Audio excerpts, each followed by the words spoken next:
बड़ी भविष्यवाणी ये करना चाहता हूँ कि हमारा देश विश्व गुरु की तरफ जा रहा है और आध्यात्मिक शक्ति का शासन होगा। जो हरियाणा से वो आत्मा जाएगी और वो अपना कार्यभार संभालेगी। लेकिन फिलहाल अगर मैं बात करूँ जितेंद्र जी, सारा त्राईमाम है सरकार द्वारा, यानी कि प्रदेश सरकार हो चाहे केंद्र सरकार हो, उसके द्वारा बनाई गई जो नीति है, कदे तो किसान परेशान हो जाए, कदे जवान परेशान हो जाए, कदे व्यापारी परेशान हो जाए, चारों तरफ सारा लोग बाढ़ देखें बोले अच्छे दिन आने वाले हैं। और वो अच्छे दिन तो नहीं आओगे कि नहीं आओगे, लेकिन एक आवाज़ है, उस आवाज़ ने सुनकर ज़्यादा जरूर कर दे। भाइयों बहनों, मेरे प्यारे देशवासियों, आज रात 8 बजे से और लोगों का ज़्यादा चर्चे और आपने को अच्छे दिन आने वाले। देखिए, अभी तो हमें बुरा भुगतने हैं, बुरे भुगतने के बाद जो है अच्छे दिन आएंगे आपके। वो अच्छे दिन क्यों आएंगे? क्योंकि ये देश हमेशा ही, इस देश पर दुनिया ने राज किया है, लेकिन बड़े भाई पर छोटे भाइयों ने राज किया है। आज ये बड़ा भाई उन्हीं पर फिर राज करेगा, पूरा विश्व पर राज करेगा ये देश। ये आज की भविष्यवाणी जो मैं बता रहा हूँ, मेरी आध्यात्मिक शक्ति से बता रहा हूँ। मैं अपनी तरफ से कुछ नहीं बताता, ना मैं किसी के हाथ देखता, ना मैं किसी के पैर देखता, ना मैं किसी को बहकाता, ना किसी कुछ नहीं कहता। जो मुझे आकाशवाणी हो जाती है सौपन के माध्यम से, सोने के माध्यम से, या किसी ऋषि के आदेश के अनुसार, मैं पंडित बस्ती राम जी का अक्षर बदन करता हूँ, पंडित बस्ती राम जी का। लेकिन लक्ष्मी चंद्र जी की रागनी तो दुनिया सुनती है, लेकिन पंडित बस्ती राम जी का कोई गुणगान नहीं करता। मैं उनको मनुर्भव, हे इंसान, मुसलमान बनने से, सिख बनने से, ईसाई बनने से पहले तू मनुष्य बन। मनुष्य की प्रधानता को समझ। मनुष्य क्या चीज है? ईश्वर ने सबसे सुंदर रचना ईश्वर की है, और उसने सबसे सुंदर रचना ईमानदार व्यक्ति की है। आप ईमानदारी की तरफ चलिए।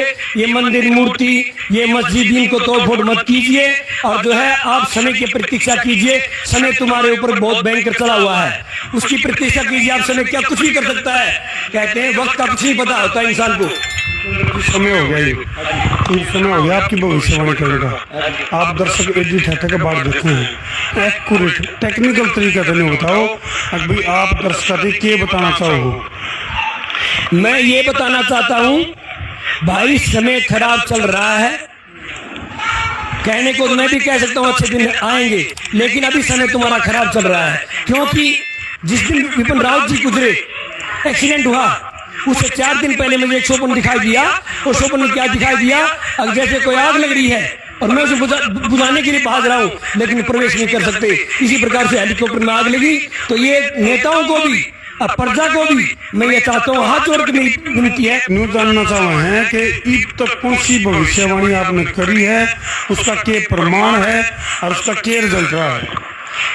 सबसे पहले मैंने राजीव गांधी जी की थी, और मैं पुलिस के पास भी गया था और पत्रकारों के पास भी गया था, लेकिन मेरे किसी ने योगदान नहीं दिया। मैं पत्रकार जब दिल्ली के पास गया, दिल्ली में गया, तो उन्होंने कहा भाई साहब आप जाइए यहाँ से। उन्होंने बाद में एक खबर निकाली, कोई हरियाणा का वासी है और उसके साथ कोई काल्पनिक घटना घटी हुई है, और वो पत्रकारों के पक्ष में भी है।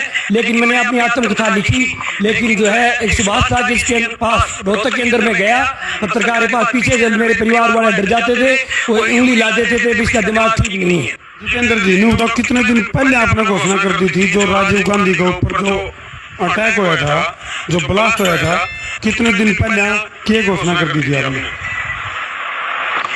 मैंने 2.5 महीने पहले, सर्दी का मौसम था और मैंने दिल्ली से कई हुआ आकाशवाणी में गया था, उस समय की थी।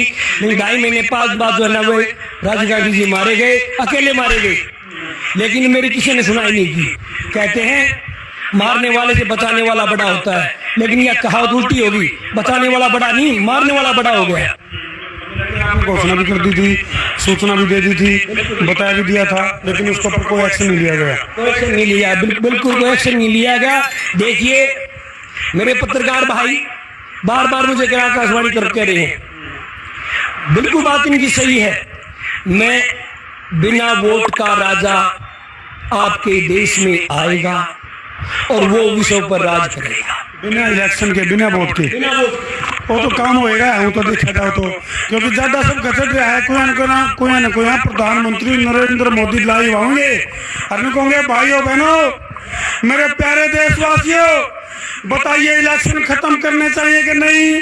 मैं आप लोगों से पूछना चाहता हूँ कि ये वोट का राज खत्म होना चाहिए कि नहीं होना चाहिए, फिर नहीं होगा मामला। देखिए बच्चा, यानी तानाशाही शासन शुरू हो जाएगा। मैं एक छोटा सा बात बताना चाहूंगा। बच्चा शब्द क्यों बना?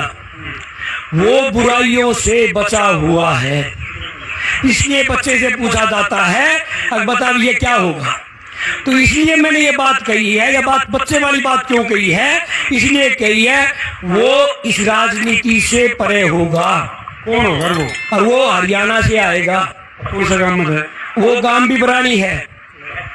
ध्यान तो देखो भाई, इसका मतलब तो मानस ही हुए है। जो जब मैं अब मैंने ये क्यों कहनी पड़ी, ये अहम में बात आ जाती है, अहम में अहम एंकर राउंड का भी नहीं चला, लेकिन क्यों कहनी पड़ी? मैं बार बार पत्रकारों के पास आकाशवाणी केंद्रों में दर दर की मैंने ठोकरें खाई है। कब से ये बात है? ये अब ज्यादा समय नहीं है, थोड़ा ही समय है।